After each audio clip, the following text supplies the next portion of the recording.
Hello everyone, good morning সবাইকে। সকালবেলা ঘুম থেকে উঠে দেখেই বৃষ্টি হচ্ছে।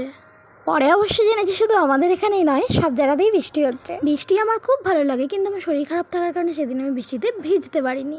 এখানে ভিডিওতে আমি বলছিলাম এরকম আবহাওয়া হবে বা সারাদিন ঘুমাতে হবে, বাস আর কি চাই জীবনে। চাইলেই তো আর সব কিছু হয় না, তেমনই আমাকেও ঘুম থেকে উঠে পড়তে হয়েছিল।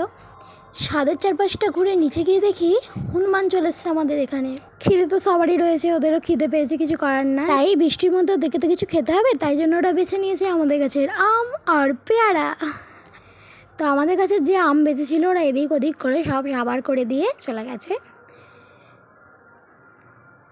এরকম ওয়েদার বাড়িতে খিচুড়ি হবে না তা তো হতে পারে না, তাই জন্য আমি বসে পড়লাম লাঞ্চ করতে। তো আজকের লাঞ্চের মেনু খিচুড়ি, গাছের আম আর পাঁপড় ভাজা। বিকালের দিকে আমার পড়ানো ছিল, তাই আমি পড়াতে বসে পড়েছিলাম। তো ভিডিওটা আজকে এখানে প্লিজ লাইক অ্যান্ড সাবস্ক্রাইব করে দিও। Bye, tata.